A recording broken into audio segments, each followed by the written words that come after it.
Hello everyone, आज का हमारा टॉपिक है पॉइंटिंग थ्योरम। पॉइंटिंग थ्योरम पढ़ने से पहले हमने लास्ट लेक्चर में हमने मैक्सवेल के चार इक्वेशन डेराइव की थी। उसके बाद में हमने इलेक्ट्रोमैग्नेटिक वेव के बारे में पढ़ा था और उसका ट्रांसवर्स नेचर के बारे में पढ़ा था। ट्रांसवर्स नेचर में हमने ये देखा था कि जो इलेक्ट्रिक फील्ड, मैग्नेटिक फील्ड और वेव प्रोपोगेशन की जो डायरेक्शन होती है वो तीनों एक दूसरे के परपेंडिकुलर होते हैं। फिर हमने ये फॉर्मूला भी निकाला था, वहां पे K cross E is equal to होता है म्यू नॉट ओमेगा H, और एक और निकाला था K cross H is equal to होता है minus epsilon omega E।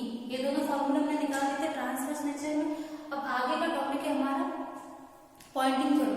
Poynting theorem क्या होती है? हमारी एनर्जी कंजर्वेशन लॉ पे बेस्ड होती है। एनर्जी कंजर्वेशन लॉ क्या होता है? एनर्जी को ना तो हम क्रिएट कर सकते हैं और ना ही डिस्ट्रॉय कर सकते हैं, उसको एक फॉर्म से दूसरे फॉर्म में कन्वर्ट कर सकते हैं। तो जो पॉइंटिंग थ्योरम है वो हमारे एनर्जी कंजर्वेशन लॉ पे ही बेस्ड है। अब इसमें जो जैसे कि कोई वॉल्यूम है फाइनाइट वॉल्यूम V, यहाँ पर जैसे कि फाइनाइट वॉल्यूम V है, इसके अंदर चार्ज है, इसके अंदर सब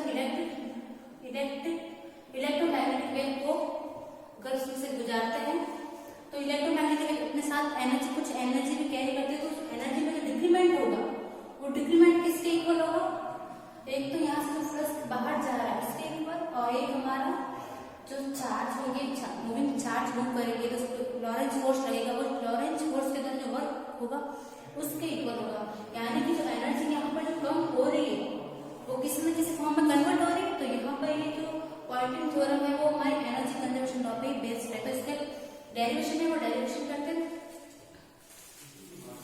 इस डेरिवेशन के लिए ये सब नॉन कंडक्टिंग मीडियम के लिए कर रहे हैं।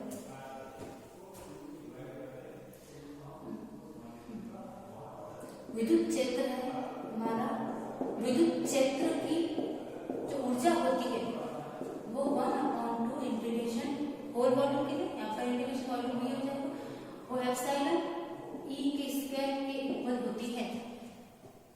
जो एनर्जी है इलेक्ट्रिक फील्ड के लिए UE वो होती है हाफ इंटीग्रेशन एप्सिलॉन E का स्क्वायर। अब देखो एप्सिलॉन E ये हमने देखा था उस दिन, एप्सिलॉन E हमारा D के इक्वल था। D हमारा क्या था? Electric displacement vector. तो यहाँ पर इसको चेंज कर देते हैं, इसको UE हमारा किसके इक्वल हो जाएगा? 1/2 इंटीग्रेशन एप्सिलॉन, और यहाँ पर हो जाएगा D, sorry E dot D होगा क्योंकि एप्सिलॉन और E को मैंने D लिख दिया, तो यहाँ पर हो गया E डॉट D।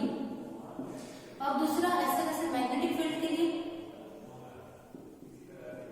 चुंबकीय क्षेत्र के लिए जो एनर्जी होती है उसका फॉर्मूला होता है Um is equals to 1/2 integration D square upon mu और dV।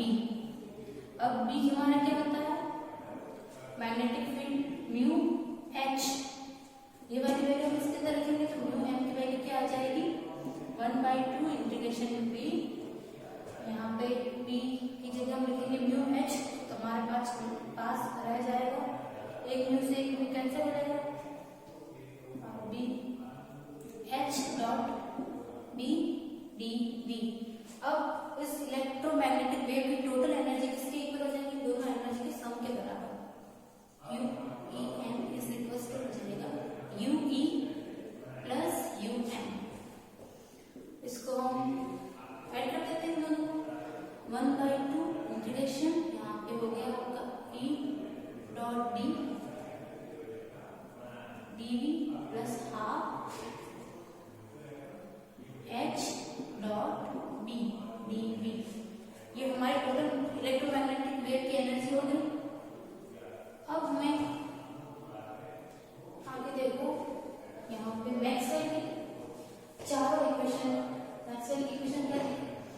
फर्स्ट इक्वेशन तो थी आपकी del dot D is equal to और सेकंड थी आपकी del dot D is equal to 0, और थर्ड हमारी थी del cross E is equal to minus का डेल अपॉन डेल B,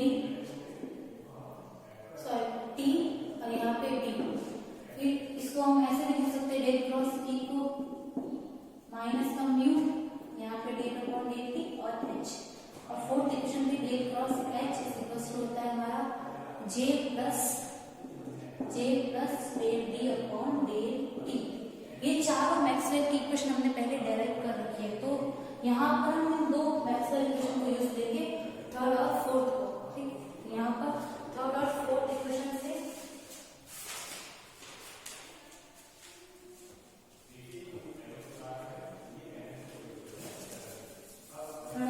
ये चार ऑप्शन पहले डायरेक्ट करते थे। अब पहले तो हम देख लेते हैं कि जो हमारा जो वॉल्यूम था उसके अंदर चार्ज प्रेजेंट था, और चार्ज जब इलेक्ट्रोमैग्नेटिक वेव उसके अंदर पास कर रहा है तो वो चार्ज मूव करने लगे, तो मूविंग चार्ज के कारण हमारा कौन सा फोर्स रहेगा, लॉरेंज फोर्स। ठीक है, तो लॉरेंज फोर्स का फॉर्मूला क्या होता है, लॉरेंज बल F इज इक्वल टू होता है Q V प्लस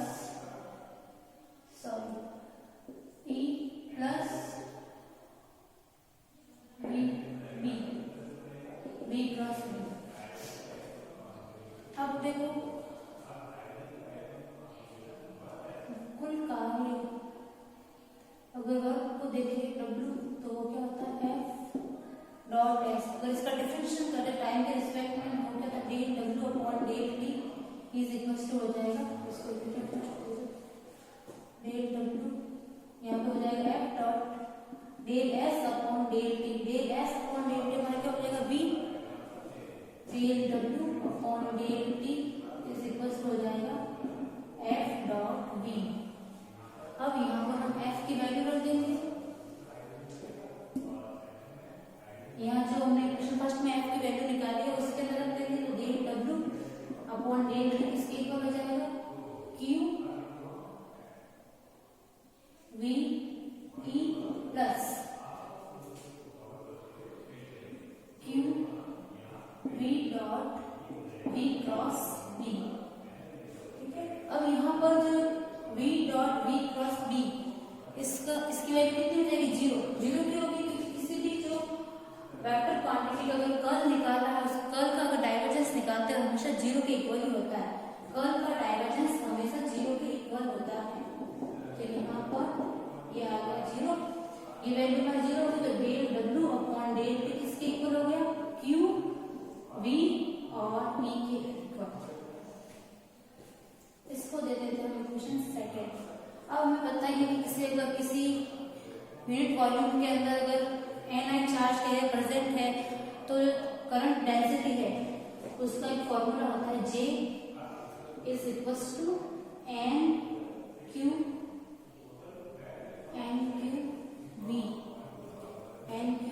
V हो जाएगा। बस इस वाले फॉर्मूले को इसका यूज करना है, तो यहाँ पे del W upon del T equal हो जाएगा आपको J डॉट E, या फिर इसको लिख सकते हैं P dot G। Del W upon del T हो जाएगा हमारा P डॉट J।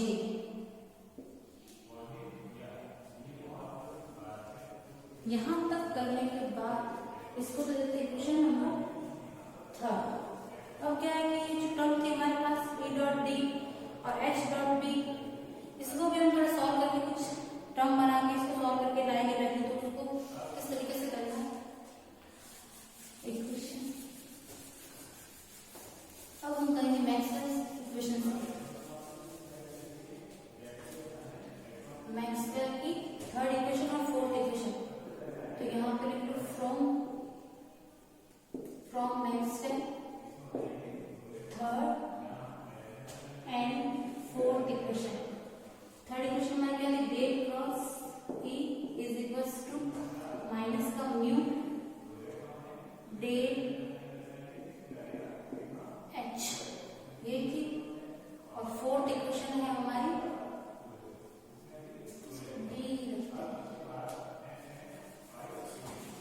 माइनस का del B upon del T, और फोर्थ इक्वेशन हमारी del cross H is equals to हमारी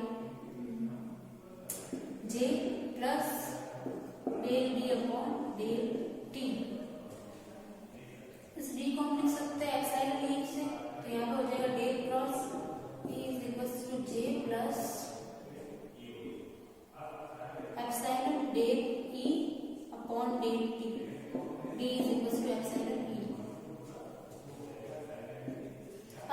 इक्वेशन, ये जो इक्वेशन है और ये जो इक्वेशन है, इसको तो फोर्थ इक्वेशन है, इसको फोर्थ और ये फिफ्थ।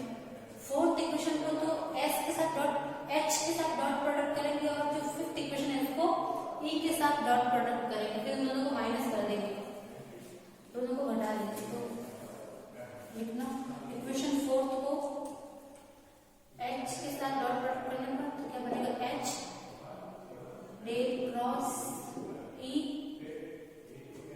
अब इसको माइनस के साथ में कर देता है ना, साथ में माइनस कर देते हैं, इसको भी मल्टीप्लाई कर देंगे, इसका भी डॉट प्रोडक्ट कर देंगे ई के साथ में, फिर इसको माइनस कर देंगे इसके अंदर से। यहाँ पे हो जाएगा ई डेल क्रॉस एच, जो किसके इक्वल होगा, तो यहाँ पे भी आ जाएगा हमारा H del B upon del T, और ये माइनस से बनेगा माइनस का ई डॉट जे, और आगे बनेगा माइनस में E epsilon del E upon del epsilon E del E upon del T. अब यहाँ पर देखो, ये इसको हम लिख सकते हैं del dot E cross H, vector identity से। वेक्टर आइडेंटिटी कौन सी यहाँ पे,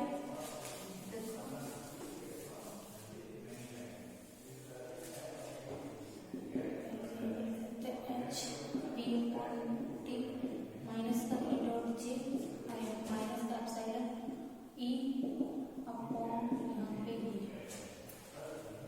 अब देखो इसको वेक्टर आइडेंटिटी कौन सी है, वेक्टर आइडेंटिटी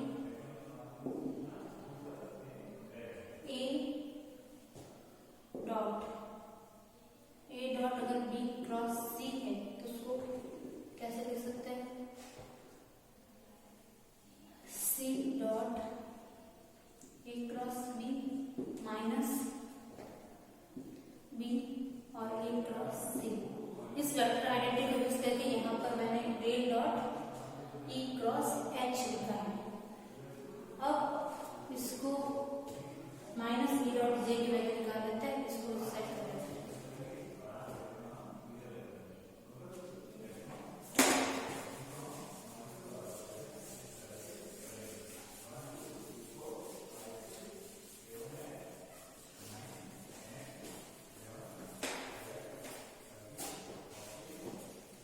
ये जो इक्वेशन है इसमें हम माइनस ई डॉट जे की वैल्यू निकाले तो क्या हो जाएगी, इस साइड उस साइड जाएगी, प्लस हो जाएगी del dot E cross H plus हो जाएगा यहाँ पर H del B upon del T और प्लस एप्सिलॉन ई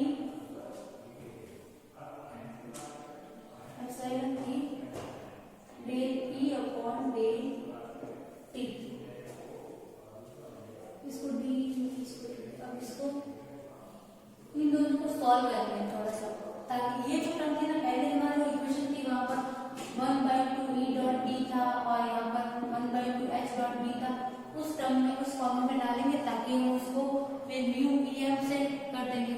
टोटल एनर्जी में डिक्रीमेंट निकालना ना, इलेक्ट्रोमैग्नेटिक एनर्जी में डिक्रीमेंट किसके इक्वल है। तो देखो यहाँ पर लिखने के बाद इसको मैं अलग से यहाँ पर सॉल्व करें, इसको किस तरीके से लिख सकते हैं, del upon del T E dot E. अगर इसको डिफरेंशिएट करें तो हमारे पास क्या है, 2 E del E upon del T, A square होगा 2 E del E upon del T हो जाएगा। तो यहाँ पे जो है इसकी जगह हम ये वैल्यू रख देंगे 1/2 ई डॉट ई वैल्यू, और ऐसे कैसे H del upon del T, अगर एच डॉट एच निकालें तो वो क्या हो जाएगा, 2 H del H upon del T.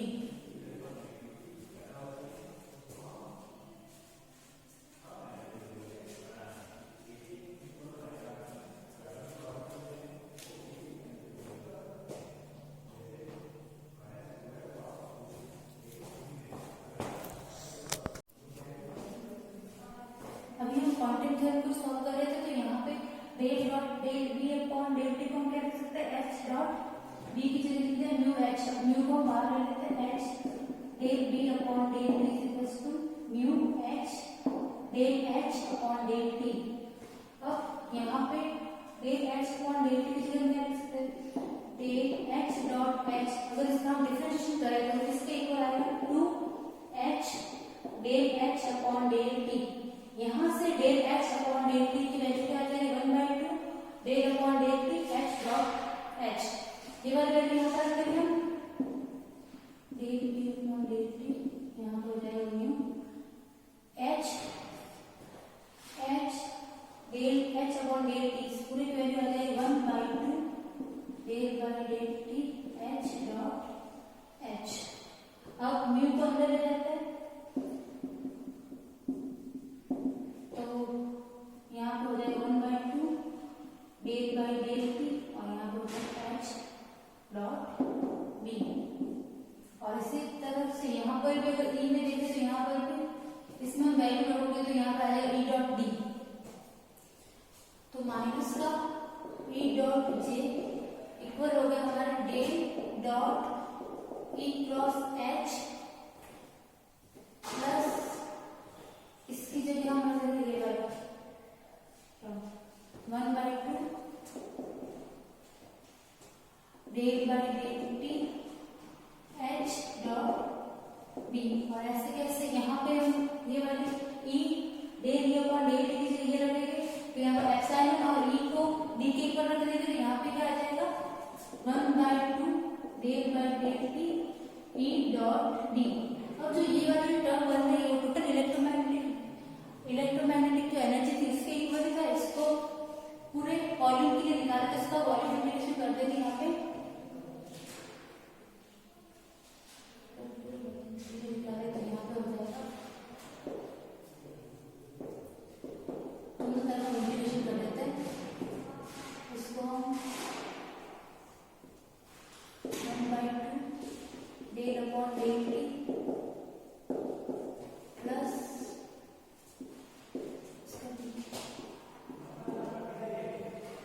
Volume integration यहाँ पर हो जाएगा 1/2 डेल बाय डेल टी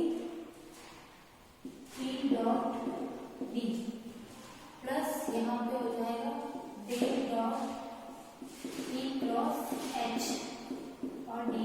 सबका हमने वॉल्यूम इंटीग्रेशन खत्म करा। अब ये वाली चीज हो जाएगी mu D M upon D T की इक्वल हो जाएगी माइनस का E dot J D V is equal to यहाँ पे 1/2 बाहर निकलता है, इंटीग्रेशन के साइन को बाहर निकलता है तो यहाँ पे क्या बनता है, sorry 1/2 del by del T पूरे को बाहर रख दिया। अब यहाँ पे बन जाएगा E dot D plus H dot B. और यहाँ पे अब ये वॉल्यूम इंटीग्रल इसको हम सरफेस इंटीग्रल में चेंज करना है तो यहाँ पे हम गॉस डायवर्जेंस की जरूरत से इसको वॉल्यूम इंटीग्रल को सरफेस इंटीग्रल में चेंज करेंगे तो यहाँ पे हो जाएगा E cross H D A. Gauss divergence theorem से इसको हमने वॉल्यूम इंटीग्रल को सरफेस इंटीग्रल में चेंज किया है। अब देखो ये वाली वैल्यू हमने आगे एक फॉर्मूला डेराइव किया था W का, del W upon del T किसके इक्वल था, ई डॉट जे के। अगर पूरे वॉल्यूम के लिए वर्क निकालना है तो उसका इंटीग्रेशन कर देंगे, बस ये वाली वैल्यू किसके इक्वल जाएगी, del W upon del T total work के। तो इसको हम लिख देंगे minus del W upon del T is equals to यहाँ पे हो जाएगा mu E M del upon del T plus ये हमारे पास इसको ऐसे कैसे E cross H D A, इसको इस साइड की जाता है इसको इस साइड की जाता है minus mu sorry del mu E M upon del T किसके इक्वल हो जाएगा, del W upon del T plus E cross H D A के इक्वल हो जाएगा। यही हमारे पॉइंटिंग थ्योरम है कि जो टोटल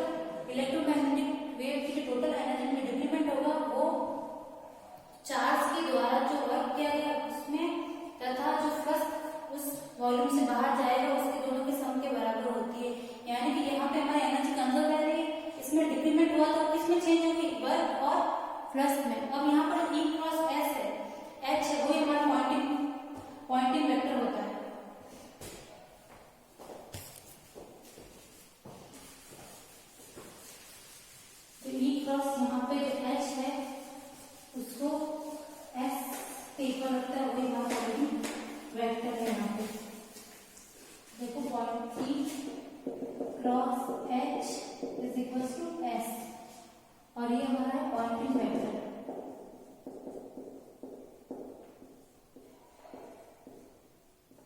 तो इस इक्वेशन को कैसे लिख सकते हैं, minus del upon del T is equal to del W upon del T plus यहाँ पे हो जाएगा S dot D A.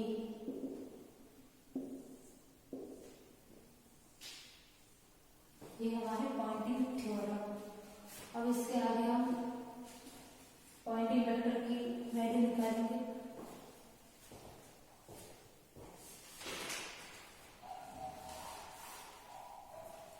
Next topic है हमारा Poynting vector in free space.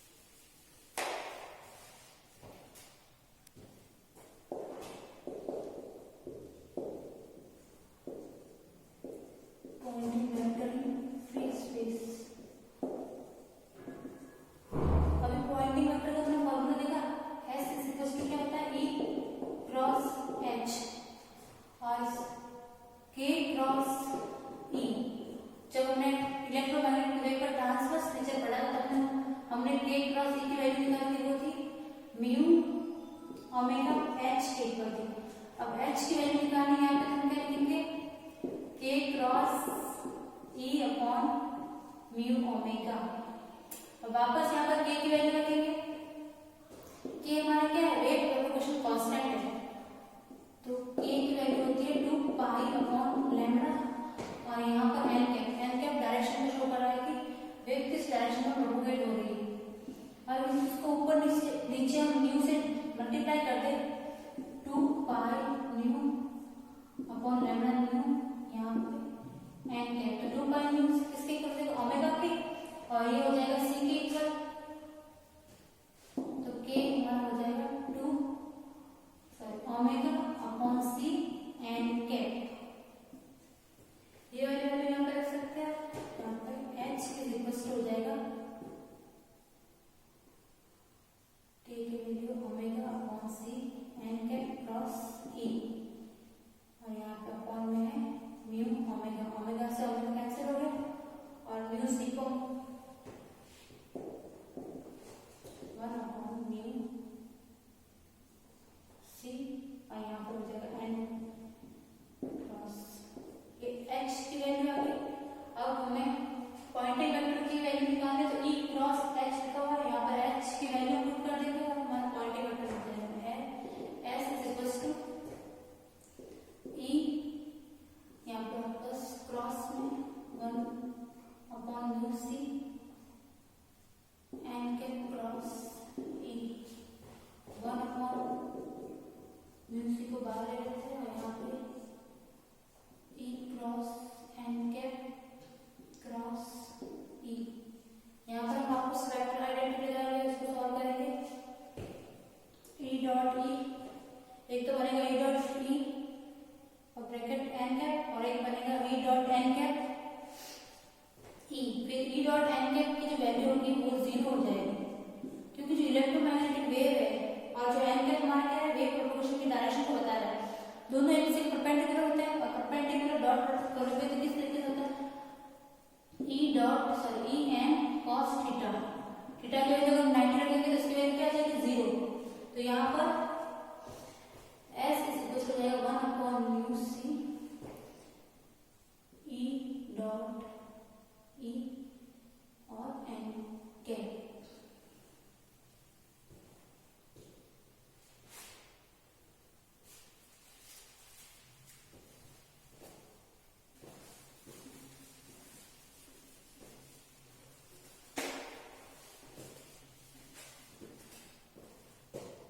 S is equals to 1 upon mu c, wave impedance c equal होता है, यहाँ पर हो जाएगा z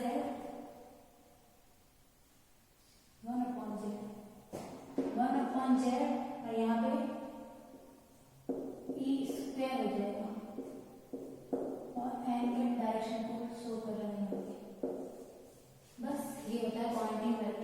उसकी एवरेज वैल्यू भी हमने